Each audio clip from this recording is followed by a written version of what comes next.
Magandang umaga po sa inyo, mga minamahal kong mga magulang at kapatid sa Panginoon. Ito po ang inyong lingkod, si Pastor Welcome niya po mula po dito sa Winnipeg, Manitoba, Canada, para po sa ating pag-aaral ng salita ng Diyos ngayong umaga. Welcome po sa Tinig ng Pag-asa. Sa umaga pong ito, mga minamahal mga kapatid, dadalhin ko po kayo sa isang pag-aaral at pinamagatan po itong Tell the Truth. Hango po ito sa utos ng Panginoon sa kanyang mga salita sa aklat po ng Exodus chapter 20 verse 16. Ayan. So yan po ang magiging daluyan ng atin pong pag-aaral ngayong umaga. At samahan niyo po ako atin pong basahin ang talata. Exodus 20:16. Ganito po ang sinasabi. Thou shalt not bear false witness against thy neighbor. Pagpalain ng Panginoon ang pagkabasang ito ng kanyang banal na salita. Siguro po mga kapatid, simulan natin ang pag-aaral ngayon sa isang survey. No, hindi ko naman kayo nakikita, ano po? At siguro po, kung kayo ay nasa bahay nyo ngayon, ilang tao naman yung nasa paligid ninyo. Kung may kasama man kayo nakikinig ngayon ng Tinig ng Pag-asa, simulan po natin sa survey, isang brief survey. Pwede po bang pakitaas ang ating kanang kamay kung tayo po ay nagsinungaling na? Yan. So, tayo po ba ay nakapagsinungaling na? Kung naranasan na natin magsinungaling, pakitaas po ang kanang kamay. So, kung kayo lang naman mag-isa dyan, huwag yun nang itaas. Sa inyo na lang sarili yan. Ano? Pero, if you didn't raise your hand, kung hindi po nagtaas kayo ng inyong kamay, isa lang ibig sabihin, sa oras na yon, nagsinungaling kayo. Sapagkat sa katotohanan, lahat naman tayo ay sinungaling. Aray, di naman, paminsan-minsan lang. Pero yun po ang totoo at hindi po ako ang may sabi nun. Ang sabi po ng Biblia, Psalms 116 verse 11, In my alarm I said, everyone is a liar. So, ang Diyos po ang may sabi niyan. So, ang lahat daw po ay sinungaling. Kaya, yung katabi mo ngayon, sinungaling yan. Maaring ako na pinakikinggan nyo ngayon, sinungaling. Lahat po tayo sinungaling. At one point, nagagawa po nating magsinungaling. At ito po ang sinasabi ng banal na kasulatan. Kaya po, ang Biblia nag-uutos. Ang Diyos ay nag-uutos. Dahil sinungaling tayong lahat, ang sabi po ng talata, Thou shalt not bear false witness. Utos po ito ng ating Panginoon. Alam niyo, may isang pag-aaral na ginawa sa University of Massachusetts, and the study found that 60% of people, 60%, lied at least once during a 10-minute conversation. Makipag-usap daw kayo, pag umabot ng 10 minuto yung usapan nyo, maniwala man kayo o hindi, nakakapagsinungaling kayo sa 10 minutong yon. At in 10 minutes of conversation, ang sabi po ng pag-aaral, maaaring makagawa ang tao ng 2 hanggang 3 kasinungalingan. So, in a 10 minutes conversation, pwede na ang isa o yung 2 na nag-uusap ay pwedeng makagawa ng 2 hanggang 3 kasinungalingan. Sabi, the study also found lies told by men and women differ in content but not in quantity. So, sabi po dyan, yung 2 hanggang 3 kasinungalingan na nababanggit in every 10 minutes ay parehas lang sa babae at lalaki. Pero ang babae at lalaki ay nagsisinungaling magkaiba ang dahilan. Ayan, so pag nagsinungaling daw ang babae, iba ang dahilan. Pag nagsinungaling ang lalaki, iba ang dahilan. So ayon po yan sa pag-aaral na ginawa sa University of Massachusetts. Ano daw yon? Kapag ang babae ay nagsinungaling, sabi diyan, women were more likely to lie to make the person they were talking to feel good. Most of the lies na ginagawa ng mga babae ay para maprotektahan yung taong kausap nila or yung person that they lie about make them feel good. For instance, kaya sila nagsisinungaling hindi para sa kanilang sarili kundi para dun sa tao. Ang magandang example niyan sinabi nung huy, maganda ba ako?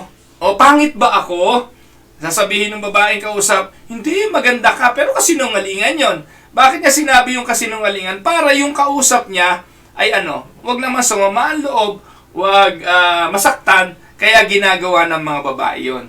Oy, kumari, mataba na ba ako ngayon? Hindi, sexy ka nga pero size XL na at double XL. So, ginagawa yun ng mga babae para yung kausap nila ay maging feel good. Ayon. So, iba sa lalaki. Ang mga lalaki nagsisinungaling, lied most often to make themselves look better. So, para maproteksyonan yung kanilang sariling reputasyon. Yan daw ang kaibahan. Kaya, parang mas masakit yata para sa mga lalaki, no? Ang dahilan ng pagsisinungaling. Pero yan po ay bunga ng pag-aaral at sabi yan daw ay totoo.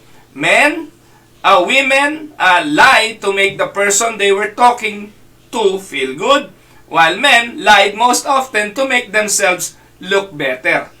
Pinoproteksyonan ng mga lalaki yung kanilang mga sarili kaya nagsisinungaling. Hindi pinagtatapat kung saan galing, hindi pinagtatapat kung sino kausap, hindi pinagtatapat kung ano yung mga ginawa kahapon, something like that, to make themselves look better. Well, anyway, huwag na natin kalaliman. Baka may mag-away ngayong gabi o ngayong umaga na magkasamang nanonood ng TNP. So, ano po ang ating dapat abutin sa pag-aaral na ito? Sabi po ng Exodus 20:16, "You shall not bear false witness against your neighbor." Here is what I am hoping to learn today. Gusto ko po na ating matutunan ngayong umaga ay ang katotohanan ng God is truth, so we must tell the truth. Because God is truth, ang Diyos ay katotohanan. So, dapat tayo bilang mga anak ng Diyos, mga mananampalataya sa Diyos, ay magsabi rin ng katotohanan. To simply put it, God wants us to be truthful because He is truthful. Can we say amen to that? Ang sabi po ng Bible, Hebrews 6:18, kung kayo may Biblia, sabi diyan, God did this so that by two unchangeable things in which it is impossible for God to lie, we who have fled to take hold of the hope set before us may be greatly encouraged. In the book of Hebrews, it was told that it is impossible for God to lie. Everything God says and does is true because He Himself is truth. Amen? Anong sabi ng Bible? Kay Jesus, sa John 14:6, sabi po roon, I am the way, I am the truth, I am the life. So Jesus is the way, the truth, and the life. So it is impossible for the truth to lie. Ano po? Yan po ang sabi. Tingnan po natin ang sinasabi rin ng aklat ng mga bilang. Numbers 23:19. Sabi po diyan, God is not human that He should lie. Kanina po ang sabi, lahat ng tao sinungaling. Sabi po ng Psalms 116 verse 11. But God is not human that He should lie.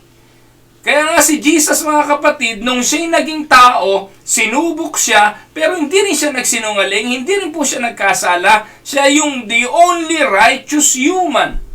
Kaya siya lang yung may karapatang magbayad ng kasalanan ng human. Kung siya'y mamamatay, mabubuhos yung kanyang dugo na walang kasalanan, iyon ang magiging kaparan ng kasalanan ng mga taong sinungaling. Nakuha niyo po, mga kapatid. So God is not human that He should lie. Not a human being that He should change His mind. Does He speak and then not act? Does He promise and not fulfill? Yan po ang sinasabi diyan. God is not a man that He should lie. Si David po, mga kapatid, sa Psalms 51 verse 6, sinabi po niya na yet you desired faithfulness. God, because He is the truth and He hate lie, He desired faithfulness. No? Sabi po niya, yet you desired faithfulness in the womb. You taught me wisdom in that secret place. Kaya yan ang declaration ni David, no po? Sabi po niya, God delights in faithfulness. Behold, you delight in the truth. Yun po yung sa King James Version Behold, you delight in truth in the inward being. Po? So, NIV po yung translation na ginamit ko na yan. na God desired faithfulness. Ayan. So, sa Proverbs chapter 6, 16 to 19, maganda rin pong tingnan natin ito. Ang sabi po dyan, there are 6 things the Lord hates. Merong 6 na bagay kinamumuhian ng Diyos, 7 that are detestable to Him. Ano yung 7 na yun? Haughty eyes, lying tongue, hands that shed innocent blood, a heart that devises wicked schemes, feet that quick to rush into evil, a false witness who pour out lies, and a person who stirs up conflict in the community. So, we see how highly God values truth. And according to Proverbs 6:16 to 19, He hated 7 things that are detestable. Ano daw yun? Kasama doon yung sinungaling na dila. Ano po? Ano pa? Yung gumagawa ng kaguluhan in the community. Ano pa? The one who false witness. Ayan. And pour out lies. Ayan. Yan po yung kinamumuhian ng Diyos. Yung mga bagay na dyan, mas marami yung may kinalaman sa dila, sa kasinungalingan. Ano po? So, Zechariah chapter 8, may binabanggit din po, chapter 16 to 17. Dito po pinakikita yung how God values truth. Ang sabi po dyan, these are the things you are to do. Sabi ng Diyos, speak the truth to each other and render true and sound judgment in your courts. Do not plot evil against each other, and do not love to swear falsely. Sabi ng Diyos, I hate all this. So galit ang Diyos sa kasinungalingan dahil gusto niya to speak the truth to each other. Ayaw ng Diyos na tayo'y sasaksi ng kasinungalingan. Gusto ng Diyos na magsabi tayo ng katotohanan at kinamumuhian niya ang kasinungalingan. Yan. So, makikita po natin mga kapatid, because God is truth, we must tell the truth. Tanong, kailan tayo nasusumpungan na sumusuway sa utos na ito? Kailan natin nalalabag ang kautosang ito ng Genesis 20 verse 26? O kailan po natin nasusuway ito? Or rather, Exodus pala, hindi Genesis. Exodus 20 verse 16. Po, ano ba yung napagsasasabi ko na? Exodus 20 verse 16, kailan natin to nalalabag? So let us consider ways this commandment is broken. Kailan natin nalalabag ang kautosang ito? Una, false accusations. Kapag tayo ay nagiging instrumento sa pagbibigay ng mga maling akusasyon.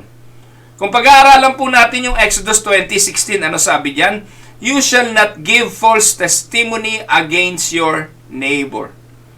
So I realize this command forbids more than just not lying, though it certainly includes lying, but let us consider it carefully. Ang sabi po diyan, you shall not bear false witness.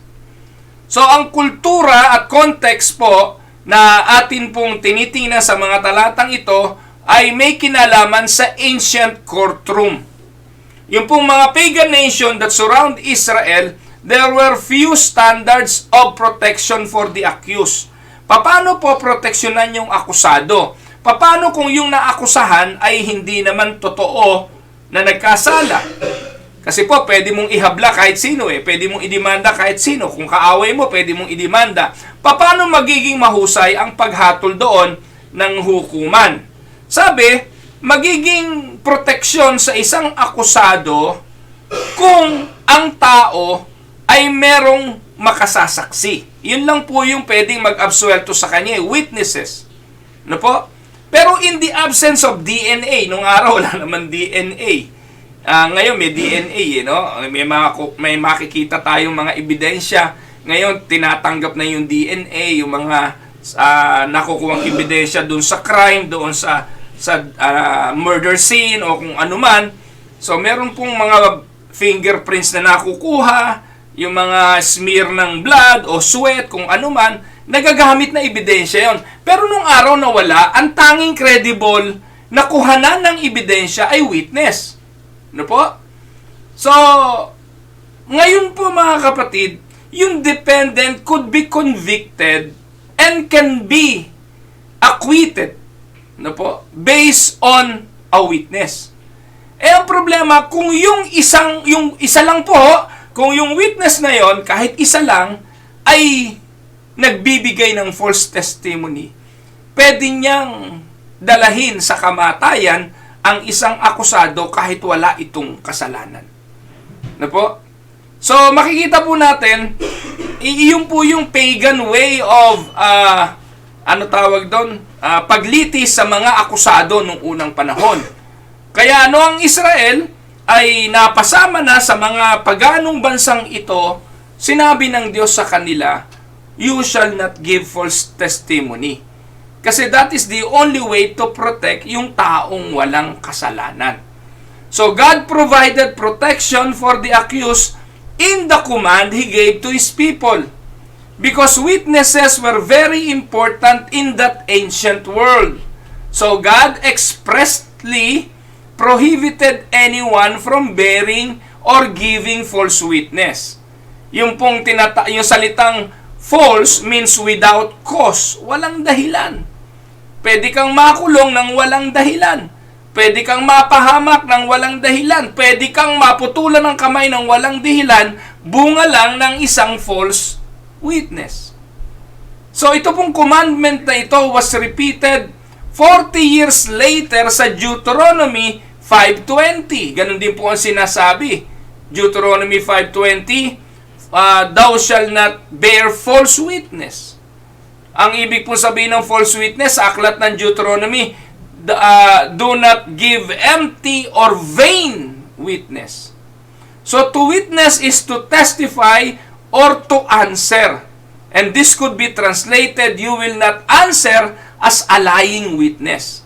Or more literally, you shall not be a lying witness against a neighbor or anybody. Hindi dapat po na magiging dahilan ng maling paghatol. So, the injunction against bearing false witness is stated throughout the scripture. Napakarami pong mga talata na nagpapakita ng hindi dapat tayo hahatol o magbibigay ng false witness. Sa Exodus 23, yan, mababasa po natin, 3 chapter lang po yan, mula nang ibinigay ang utos na huwag tayong magbibigay ng false testimonies. Sinabi na po ng Diyos kay Moses, do not spread false reports. Do not help a guilty person by being a malicious witness. So, dalawa po yan eh. Pwede na yung may kasalanan ay wag maparusahan dahil sa maling testimony. At pwede naman na yung totoong walang kasalanan ay maparusahan dahil din sa false testimony. Kaya ganun po napaka-importante niyan eh. Yung mga witness ay pwedeng magpakulong, magpapatay ng isang taong walang kasalanan, o pwede rin naman na ang false witness ay magpalaya ng isang kriminal at totoong may kasalanan. Kaya dito po ay binibigyan ng pagpapahalaga ng Biblia ang bagay na ito. Sa mundo natin ngayon, especially ito po ay paalala sa mga mananampalataya. Ito po ay reminder for the believers na maaaring hindi naman kayo talagang madala sa husgado para kayo tumistigo. Pero sa day-to-day affair ng buhay, sa mga pangyayari na nagaganap araw-araw sa trabaho, sa paaralan man, sa pamilya, o kung saan man, lagi tayo pong ginagawang saksi sa mga pangyayari. Papaano tayo nagiging saksi? Tayo ba'y nagpapatunay na ang isang tao'y wala talagang kasalanan dahil nagsabi tayo ng katotohanan, o tayo'y nagdidiin pa sa mga taong walang kasalanan dala ng ating mga kasinungalingan? Ang sabi ng Bible, do not help a guilty person by being a malicious witness. Do not follow the crowd in doing wrong. When you give false testimony in a lawsuit, do not pervert justice by siding with the crowd. And do not show favoritism to a poor person in a lawsuit. Ito po yung magandang dapat maunawaan ng mga Kristiyano. Darating kasi yung panahon na talagang susunod na lang tayo sa marami. Susunod na lang tayo sa crowd. Makikiayo na lang tayo sa naisin ng mas nakararami, katulad ng nangyari sa panahon ng Panginoong Hesukristo.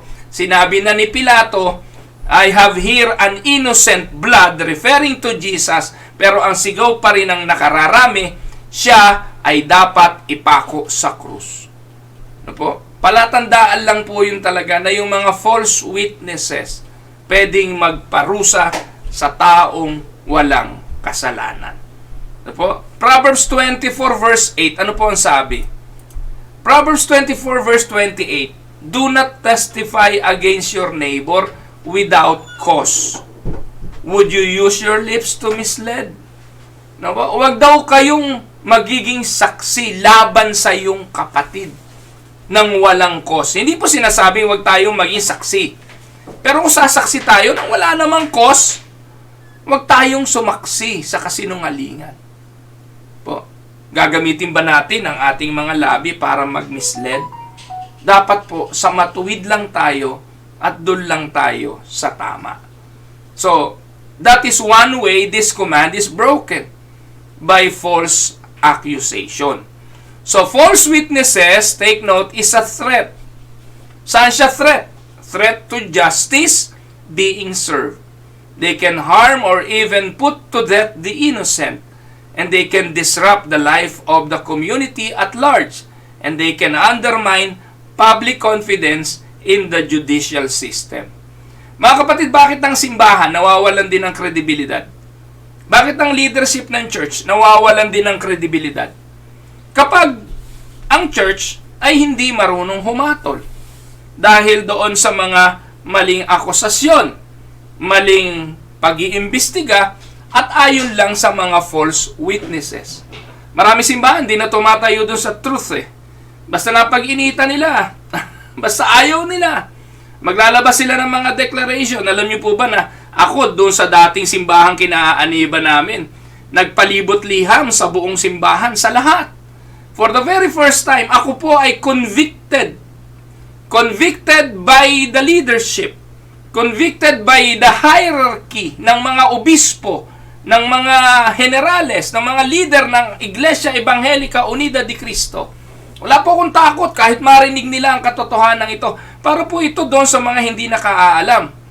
Na nagpalibot liham po sila na pinagbabawal sa lahat ng miyembro ng Iglesia Evangelica Unida de Cristo na huwag kayong makikinig ng tinig ng pag-asa dahil si Pastor Ruel Camia ay nagpapakalat ng mga masasamang doktrina, ng mga maling katuruan. Maguguluhan lang kayo kapag kayo nakinig ng tinig ng pag-asa. Ang tanong, saan nila nahagilap yun? Di naman sila nakikinig dito. Paano nila dumating doon sa bagay na yon? Hindi naman nila sinuri. Meron nga, may mga kakilala po ako may mga general pa nga ako nakakausap dati. Wala namang mali sa tinuturo mo May obispo nga akong kausap Pwede ko nga i-screenshot yung sinulat ng obispo, kinokomenda ko na yun daw nangyayari sa akin ngayon, yung daw tinig ng pag-asa, ay bunga ng kanyang pangitain. Nakita niya raw na ako ay lalabas sa telebisyon. Hindi naman ako sa telebisyon lumalabas, sa tinig ng pag-asa lang. Ito raw pala yung bunga ng kanyang pangitain nung araw sa akin. At kinokomend niya itong ginagawa kong mga pagtuturo. Pero bakit nagsipirma tong mga obispo na ito doon sa liham na pinagbabawalan ng mga kaanib na manood ng tinig ng pag-asa? Mga kapatid, kayo po na nanonood dito, kung meron po kayong nasusumpungang kasinungalingan, kung meron po kayong nasusumpungang maling mga aral, hindi ko po kayo ini-encourage. Pakinggan nyo yung mga leader nyo, baka nga tama sila. Pero tandaan po ninyo, hindi lagi na nagsasabi na sila ay nasa tuwid at nasa matuwid, sila nga ay matuwid. Marami dyan mga bulaan na dala lang po ng agos ng mga bandwagoner na kung saan inaakusahan ng isang tao ng mga kamalian dahil wala po silang napag-uunawa sa mga nagiging kaganapan. Na po, yan po'y threat saan? Sa justice system, at threat po yan sa growth ng simbahan. At yan po ang mga dahilan kung bakit nawawala ang kredibilidad ng church kapag hindi sila natututong humatol ng tama. So we as Christians are encouraged not to bear false witness. Be not a witness against your neighbor without cause, and do not deceive with your lips. Yan po ang sabi. So we cannot have true justice when people don't tell the truth. And that is what's behind the question asked as a witness who often puts his hand on the Bible. Lahat po ng mga hukuman, bago ka umupo sa witness stand, ipapatong ang kamay mo sa Biblia at pasusumpain ka. Do you swear that the evidence you shall give to the court in this matter shall be the truth, the whole truth, and nothing but the truth? So help you God. So sa mga hearing lang ng Senado, pinapagawa po yun. Bakit? Kasi para lahat ng sasabihin mo ron ay i-consider na credible at ito ay ayon sa iyong sumpa sa salita mismo ng Diyos. Bakit sa Bible? Kasi pinaniniwalaan ng husgado na ang Biblia ay salita ng Diyos. So, God gave 3 other safeguards. Look at this. 3 other safeguards to ensure justice was served. Ano po? Paano daw po mababantayan? Ano yung mga safeguards para masiguro na ang hustisya ay maiseserve? Una, ang sabi po, yan, there had to be more than one witness. This is what the Bible says. Deuteronomy 19:15, a single witness shall not suffice against a person for any crime or for any wrong in connection with any offense that he has committed. Kasi nga po, yung pagan community kung saan noong araw ay nakapaligid sa bansang Israel, just one witness, enough na. That will suffice for a person to be convicted or acquitted. Pero nung ang Diyos ang nagbigay ng utos sa bansang Israel, ang sabi ng Diyos ganito, hindi sapat ang isa. Bakit?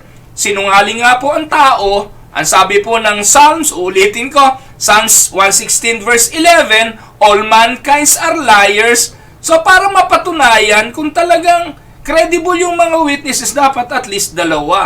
More than one witness. Para mapatunayan, maginama sa church di ba? Ano ang sabi? Kapag ikaw ay nagkasala sa kapatid mo, puntahan mo siya, humingi kang tawad, ayusin mo. Ngayon kung hindi, magsama ka. Ano po? Yung sasama mo, kailangan credible, kailangan handang tumulong sa pag-aayos, kailangan hindi sinungaling kasi sasaksi siya dapat sa katotohanan. So kailangan po more than one. Only on the evidence of 2 witnesses or 3 witnesses shall a charge be established. And this is still followed today as prosecutors look for corroborating testimony from multiple witnesses. Tama? Natandaan niyo po ba mga kapatid? Mauutak yung mga Pariseo at mga Eskriba noong ating Panginoon talagang gusto nilang mapatunayan siya nagsisinungaling. At tinitingnan nila paano nila mahuhuli si Jesus. So anong ginawa nila? Nagdala sila sa Panginoon ng isang babaeng nahuli sa pangangalo niya. Nahuli, caught in an adulterous relationship. Ang tanong, may witness? Yes. Kasama isang damakmak na mga tao yung nagdatingan No po? Napakarami na nakasaksi. At even Jesus believed that this woman is truly an adulterous woman. Hindi naman sinabi ni Jesus na, hindi adulterous yan. Dapat yan acquitted. In fact, hindi naman sinabi ng Panginoon na wag siyang batuhin. Ang sabi ng Panginoon, sige, kung sino ang walang kasalanan, siyang unang bumato. But because everyone is a liar, everyone sinned against the law, walang nakabato. Ngayon, ano sabi ng Panginoon sa babae? Sige, okay ka na, absuelto ka na kasi hindi ka naman nagkasala. Hindi. Blatantly, sinabi ng Panginoon sa babae, humayo ka, huwag ka nang magkasala. So, ibig sabihin, tigilan mo na yung pinagagagawa mo. Huli ka na nga sa adulterous relationship. Hindi ka acquitted doon. It so happened na walang matuwid, wala kahit isa, walang nakapangahas na batuhin ka. But go in peace and sin no more. So, there had to be more than one witness. Pangalawa po, a lying witness was given the same punishment the accused would have received. Ganon pong ginagawa nung araw. Kung ikaw ay nagsisinungaling at napatunayan na yung sinaksihan mo ay totoong makasalanan, kung ano parusa doon, ibibigay din sa iyo. Saan natin makikita yan? Deuteronomy 19:16-19. Ngayon, hindi ganito, kaya marami po ay nagbubulaan kasi hindi naman iginagawad sa kanya yung parusa nung taong kanyang pinipilit na i-acquit. Po, natatandaan niyo po yung kaso ni Laila de Lima. Isa po yun sa napaka-controversial Kita po ninyo katakot-takot ng mga kasinungalingan doon. Ano po? Yung pong mga witness na nagsabing ito pong si Laila de Lima ay merong bodyguard na driver na kanyang kalaguyo. At yun po ang dahilan at ito raw yung runner ni Laila de Lima ng kanyang mga drug deals at kung ano-ano pa.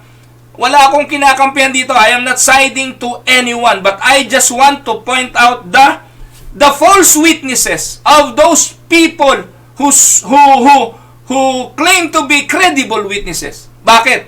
Kasi po yung mga taong yon na nanumpa para si Laila de Lima ay makulong.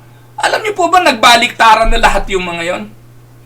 Ngayon ang tanong, ba't nagbaliktaran yon? Kung ang mga taong ito ay dapat ding maparusahan ng parusang iginawa doon sa taong dapat dapat na convict, matatakot ang sino man na umupo sa witness stand Kasi yun po ang di ba sabi? Kaya nakapag-bail na si Laila de Lima kasi yung mga witnesses niya before, wala na. Nagbigay na ng sworn affidavit na nagbabaliktaran na. Hindi na sila para against Laila de Lima. Ngayon, ay ina-acquit na nila at yung sinabi nila ay pawang kasinungalingan noong hearing. Yung iba na puwersa lang o tinakot lang at kung ano-ano pa.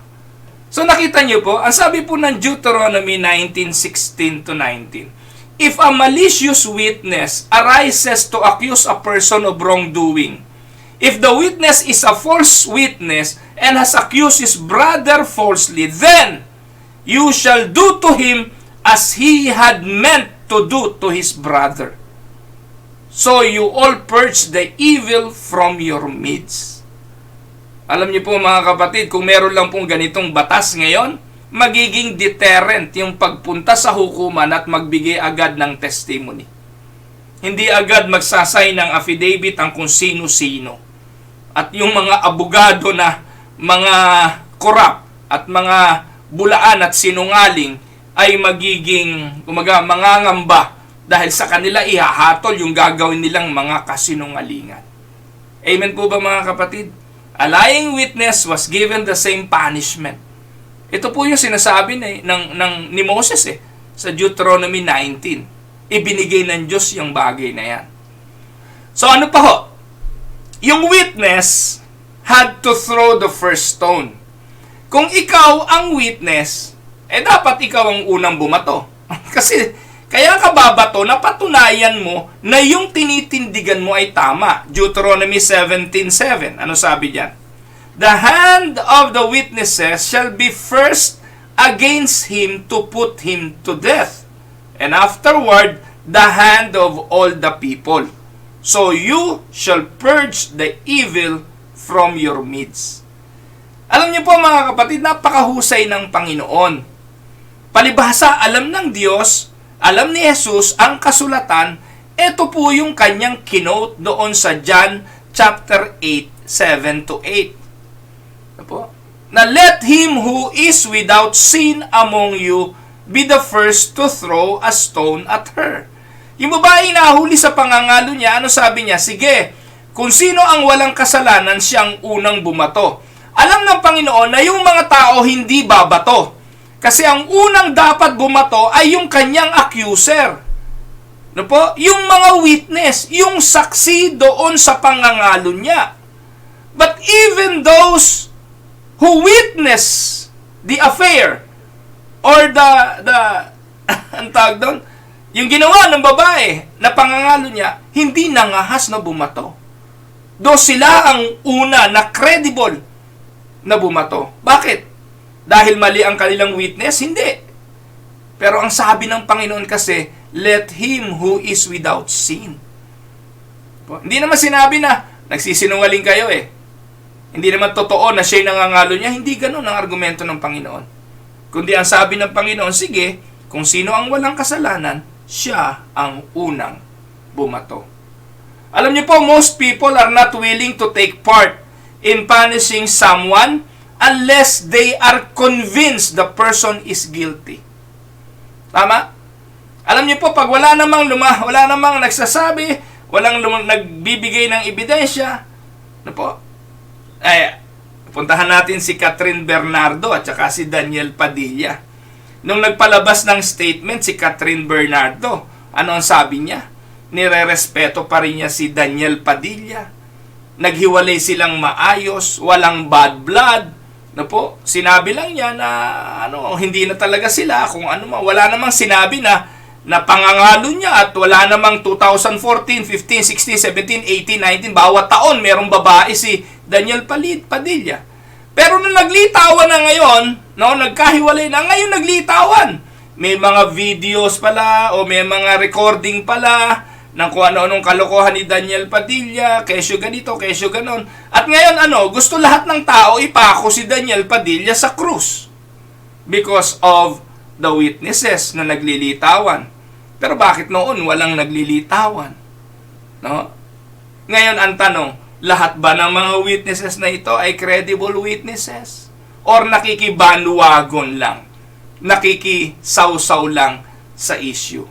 Sa panahon ngayon na talagang cancel culture, napakadali kang ma-cancel dahil sa maling akusasyon. Dahil sa false witness.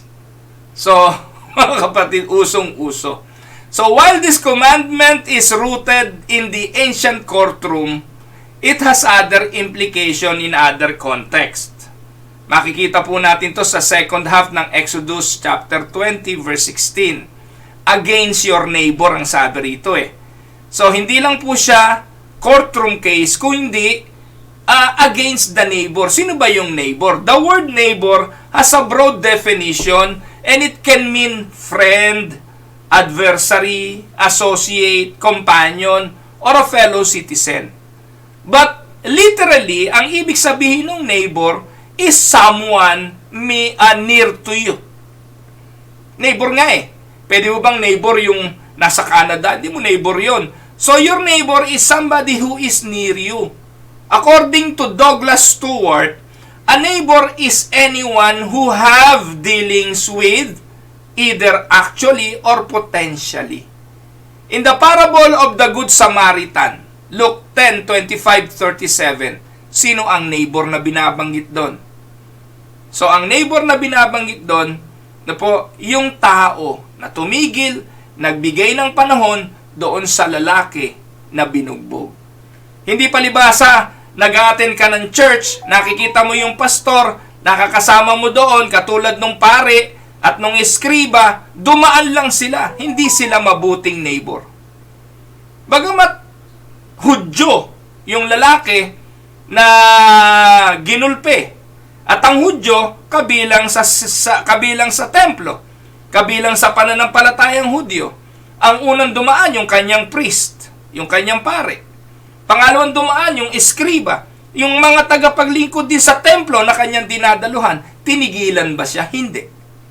Sa Luke 10:25-37 ang sabi, dumaan yung Samaritano. Ano yung Samaritano? Kaaway yun. Kaaway yun ng Hudyo.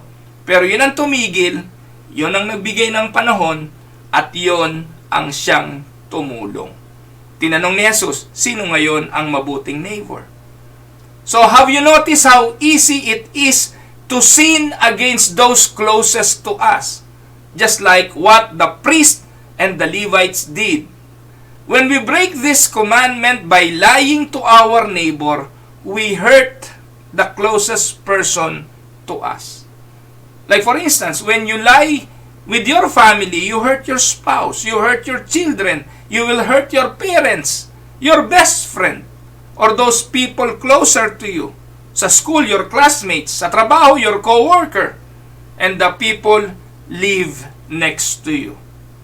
So kaya mahalagang utos po ito eh. Huwag tayong sumaksi sa kabulaanan. Thou shall not bear false witness. So kailan daw po natin nasisira ang commandment na ito? When we bear false accusations. Amen? Pangalawa, puntahan natin pangalawa. Second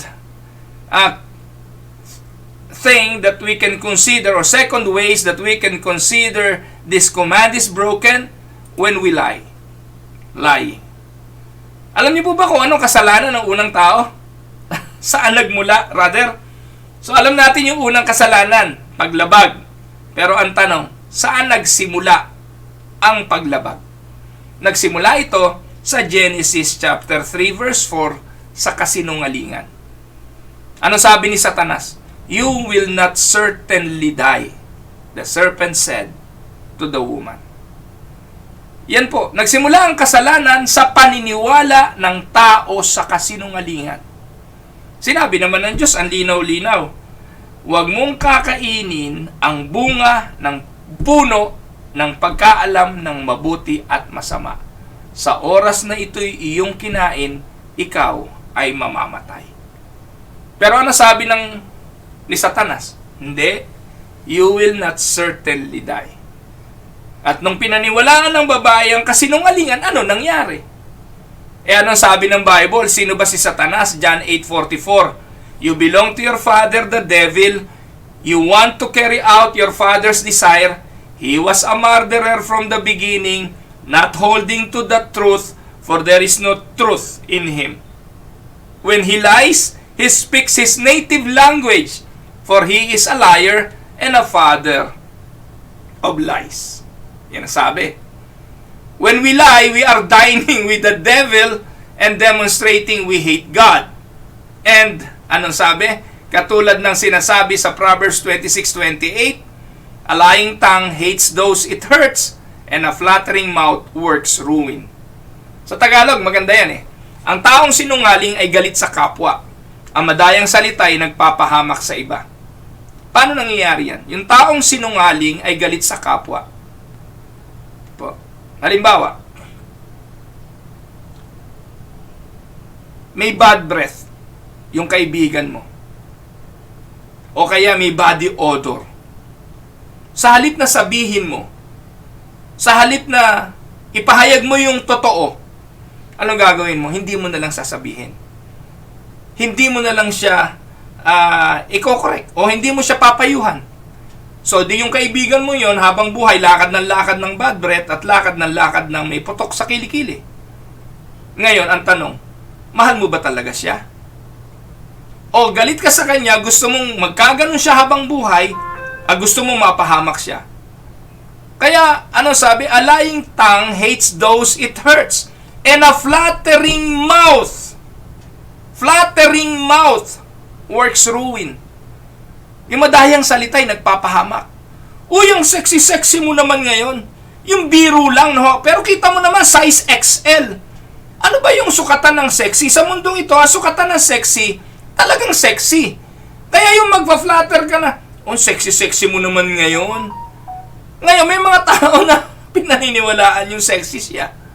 Pero para sa iba, hindi. Nagpapahamak tayo dahil sa mga kasinungalingan natin. Hindi po ba mga kapatid? So let us be truthful. Kasi po, the truth talaga namang hurts. Po. Kaya nga ngayon, dahil sa kultura ngayon na dapat tayo lahat acceptance, inclusive lahat. Huwag tayo magsasalita ng masakit, masama humatol. Sino may sabi sa inyo? Kapag alam niyo ang katotohanan and somebody is speaking the truth, you need to stand up and speak the truth. Kahit masakit. Tama? Ngayon, pag ang isang tao na nagsasabi ng kasinungalingan malapit sa'yo, sasawayin mo, hindi.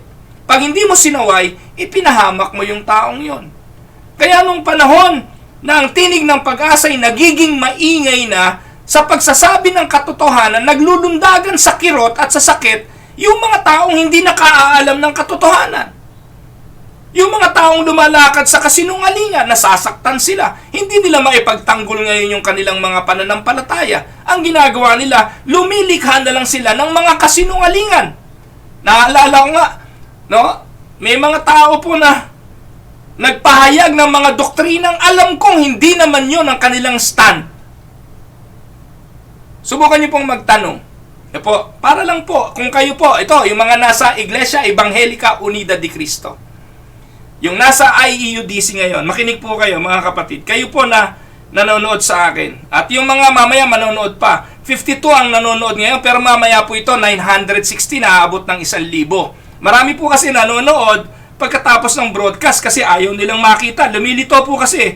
Once nanonood ka ng live ngayon, makikita na nanonood ka. Kaya yung iba, iniiwasan nilang manood ng live. No? Iiwasan nila, mamaya sila manonood. Kaya tingnan nyo po, mga 2 oras lang, is 900 to 1,000 na po ang views ng ating pong broadcast. Ngayon, alam ko na marami dyan yung mga pinagbawalan na wag manood, pero ngayon, pinipilit nilang manood kasi they know the truth. At the truth will set you free. Pero the truth also hurts. Ngayon, eto po, tanungin nyo yung mga pastor na kinaaniban nyo. Pastor, ano pong mali sa itinuturo ni Pastor Ruel sa Tinig ng Pag-asa? Ngayon, yung mga napakinggan nyo, tanong nyo, ganito po ang sabi niya ganito po ang turo niya. Ganito po ang turo niya tungkol sa pananampalataya, magkaiba raw yung regeneration at saka conversion. Kayo po, ang turo nyo, yung conversion, yun na rin yung regeneration Mali po ba si Pastor Ruel? Tanong nyo po. Sabi niyo po nauuna yung pananampalataya bago regeneration. Sabi ni Pastor Ruel, hindi pwedeng mauna yung faith bago regeneration kasi patay tayo sa kasalanan. Kailangan muna tayo ipanganak na muli bago tayo manampalataya. Ano po ba ang tama? Pag sinabi po ng pastor nyo, tama naman si Pastor Ruel, anong ibig sabihin nun? Ibig sabihin nun, nakikipamangka siya sa isang lugar na kung saan alam niyang mali. Because yung dating Jensup at ngayon magiging obispo, ang turo, kailangan magkaroon ka ng pananampalataya para ka ma-born again. Hindi po yan ang pinaniniwalaan ng Iglesia Evangelica Unida de Cristo mula nung ako ay naging tao na dyan na lumaki sa simbahang yan. Hindi yan ang turo. Pero ngayon, nagbago. Why? At ngayon po, kahit napakaraming pastor dyan, na hindi ganyan ang stand, hindi ganyan ang paniniwala, hindi na po sila aalis dyan. Dyan na po sila. Hindi ko po alam kung ano dahilan. Ayoko mag-speculate. Pero nasa ng paninindigan. Yun po'y bahagi ng mga kasinungalingan. No po? Sabi po ng Proverbs 26:28, ang taong sinungaling ay galit sa kapwa. Pag hindi mo kinorek yung kamalian, mamumuhay na lang sila doon sa kasinungalingan na yun. At tatanggapin na nila yon bilang normal. No po? Dahil hindi sila nagpatama. Sino nga ba naman si Pastor Ruel? Napakalayo sa Pilipinas, nasa Canada pa. Ngayon pa nagtuturo ng mga bagay na ito. I may not influence those who are still at that church. Pero kayo na nakikinig sa akin, araw-araw na nakikinig ng salita ng Diyos, I hope, by the grace of God, makita nyo kung sino ang totoo at kung sino ang bulaan. Proverbs 12:19. Ano po ang sabi? Truthful lips endure forever, but a lying tongue lasts only a moment. Sa Tagalog, ang tapat na labi ay mananatili kailanman, ngunit ang dilang sinungaling ay hindi magtatagal. Yan po ang sabi ng Bible. Kaya kahit masakit, kahit na ho makaka-offend, kailangan pong ipahayag kapag ito'y katotohanan. Kasi if you will keep the truth, ipapahamak mo ang tao. O kayo na lang, halimbawa na nga lang, mahal mo sa buhay, ayaw mo ma-offend. Hindi naman kaagandahan na ang amoy ng kilikili. Ano gagawin mo? Tatapatin mo. Huwag kang magagalit. Talagang mahal kita, kaya ako sasabihin ito. Kanino mo gustong marinig ito? No? So ikaw bilang nagmamahal, sabihin mo. Sabi nila, ang hirap gawin yon. Umiisip pa tayo ng ibang paraan para gawin yun. Minsan, birthday niya, regaluhan natin ng deodorant. Parehos din yun. Kailangan mong sabihin sa kanya ng diretso. Huwag mo naman sabihin sa madla, "O mga kapatid, dito pong si ganito may putok regaluhan natin ng..." Huwag ganon. Yun ang slander talaga yun. So kung nagmamahal ka, sasabihin mo yun sa kanya kahit masasaktan siya. Ang tapat na labi ay mananatili kailanman, ngunit ang dilang sinungaling ay hindi magtatagal. Amen? So, to say it positively, our speech is a measure of our love for God and for people. Ulitin ko, our speech is a measure of our love for God and for people. Yan po ang sinasabi ng Proverbs 12:19. A lie never travels alone. Take note of this. A lie never travels alone because you end up creating an alternate reality. Kaya lagi ko sinasabi, yung sinungaling, kailangan mahusay ka sa memorya Dahil you not only need to remember the true event, pero paano mo ia-alter at babaguhin yung event gayong alam mo na meron kang nasabing taliwas doon sa event. Ano po? And this leads to suppressing the truth while speaking the lie you made. Mahirap po ang magsinungaling. Malaking trabaho yan. Kasi lagi mong iisipin, paano ko i-coincide yung mga consequences at yung mga circumstances doon sa kasinungalingan na nasabi ko kahapon. Kaya manganganak pa ng panibagong kasinungalingan yan. Kasi kailangan mong panindigan yung sinabi mong kasinungalingan. Amen? So it's hard work. So anong punto natin? Because God is truth, we must tell the truth. Sabi ng Exodus chapter 20 verse 16 po, "Thou shall not bear false witness." Ayan. So ano pa ang susunod? Hindi ko po ito matatapos ngayon. Ano po? Another way this command is broken is not only by false accusation, not only by lying, at pangatlo, gossip. Ayan. Someone has said, a gossip is just a fool with a keen sense of humor. Proverbs 26:20, ano sabi? Without a wood, a fire goes out. Without a gossip, a quarrel dies down. Ano po ang sabi? Tandaan niyo po itong rule na ito tungkol sa chismis. Sa Tagalog po pala, namamatay ang apoy kung ubos na ang kahoy. Nahinto ang away kapag walang nanunulsol. So dito po mga kapatid, tandaan natin, napakahalaga. At minsan yung command na thou shall not bear false witness ay nating nalalabag sa pamamagitan ng pagkakalat ng chismis. Ang tawag po dyan ngayon mga marites. Dapat daw tayo mga kapatid ay maging mabuting Samarites. Have you heard of that word? Mabuting Samarites. Ano yung mabuting Samarites? Yung mga Marites, di ba, chismosa yun, chismoso. Pero meron ding mga mabubuting Samarites. Ano yun? Sila yung nagkakalat ng katotohanan. Sila yung nagkakalat ng mabuting ulat. Sila yung nagkakalat hindi ng makasasama, kundi ng makabubuti. Kaya yung pagiging marites, hindi po yan masama. Kung gagamitin po natin sa mabuti. In fact, yan po ang utos ng Panginoon sa mga babaeng dumalo sa kanyang puntod nung siya ay nabuhay na maguli.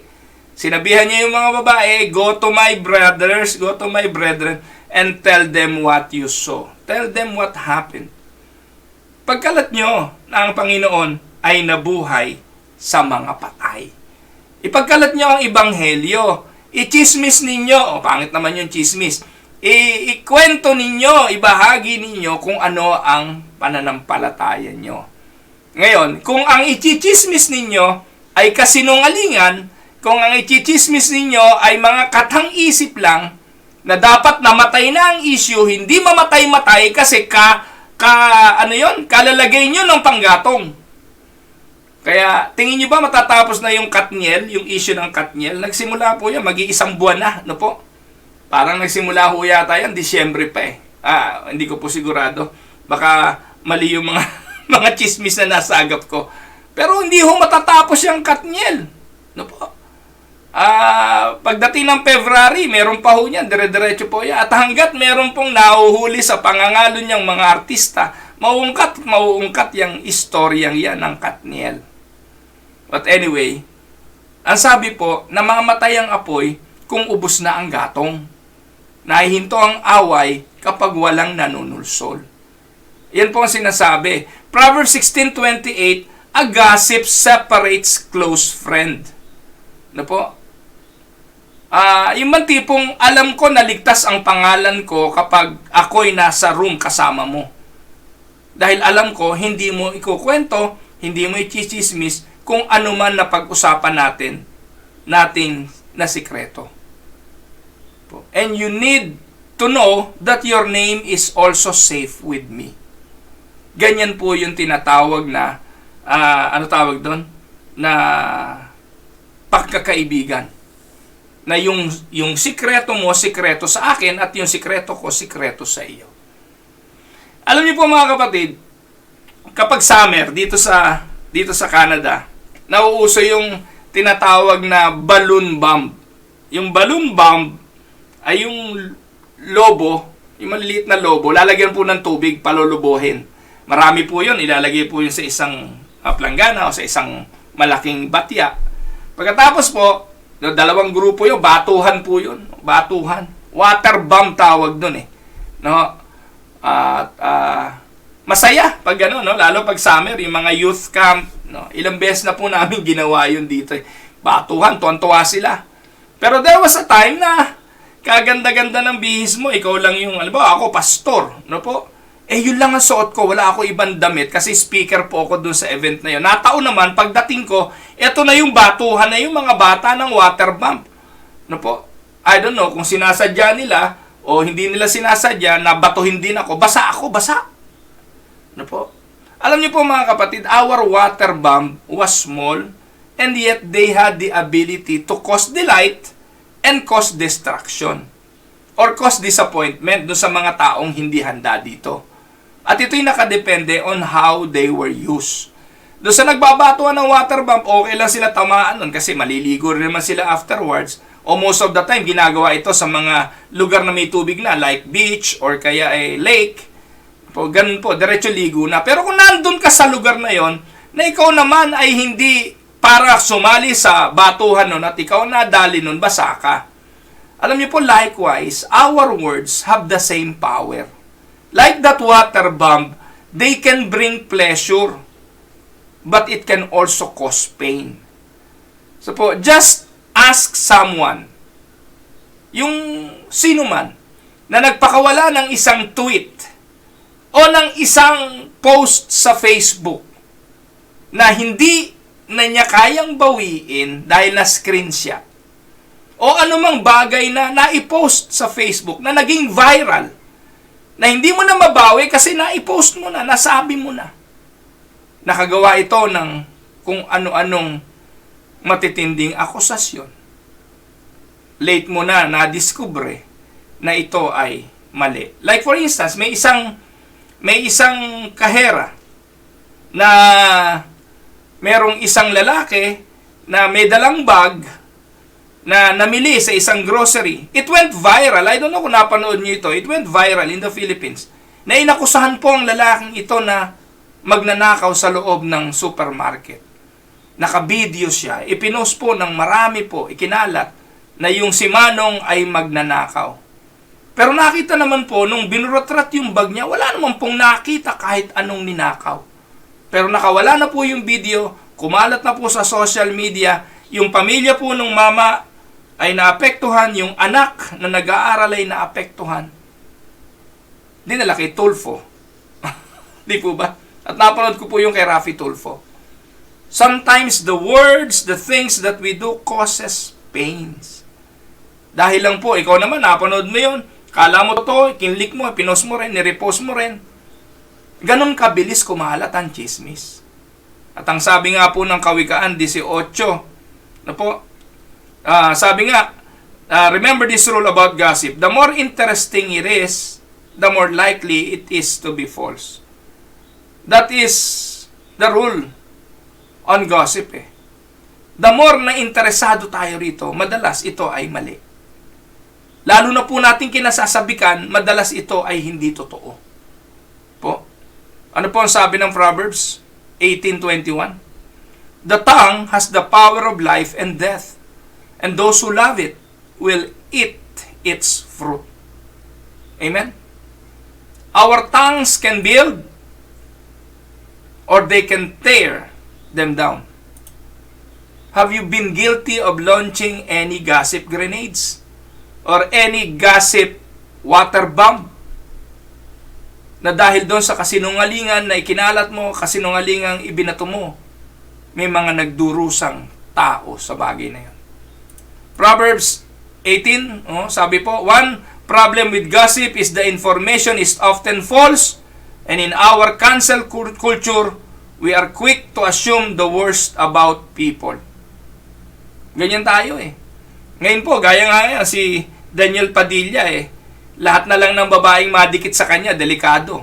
At lahat ng babaeng may picture siya, pinalabas na nagkaroon siya ng affair. Ganun na po yung tingin ng mundo sa kanya, kasi yun po yung nagiging akusasyon. At hindi titigil ang chismis na ito hanggat siya ay nakikita sa social media. Ang tanong nga, ano bang dapat gawin ni Daniel Padilla para matigil ang chismis? Huwag na siyang maging relevant. Lumaya siya sa social media, maghayatos muna siya, wag na muna siya lumabas sa pelikula at titigil din yan. Kasi minsan ganun The more na may apoy, susulsulan at susulsulan, gagatungan niya ng gagatungan para lalong lumakas ang apoy. Sabi ng Proverbs 18:8, the words of a gossip are like choice morsel. They go down to the inmost parts. Maganda yun sa Tagalog. Sa Tagalog, ang chismis ay masarap pakinggan. Gustong-gusto ng lahat na pag-uusapan. Amen? And one of the best ways to stop gossip, anong dapat gawin? Is to simply refuse to listen to it. Talaga? Totoo ba? Uy, sige nga, kwento mo, ano nangyari? Alam niyo mga kapatid, pagpasok mo sa isang room, sumigaw ka lang, hoy mga friends, meron akong sasabihin, dali kayo, dali. Naku, kita nyo, parang mga langgam na nakakita ng asukal. Ano yun? Sige na, sabihin mo na. But when you refuse to listen, palagay ko, hindi naman yan magkaka-interest pa na kwento no? When someone is sharing something juicy with you, tell him or tell her you don't want to hear it because it sounds like gossip. If they have an issue with someone, they need to talk to that person, not to talk to you about that person. Another area or another idea is to reroute the conversation.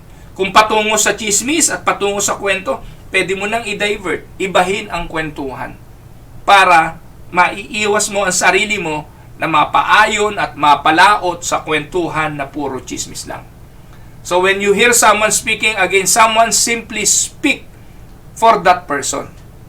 O tumayo ka para dun sa taong yun. Pwede mo naman sabihin, baka naman hindi ganon. Give the benefit of the doubt para matigil ang chismis.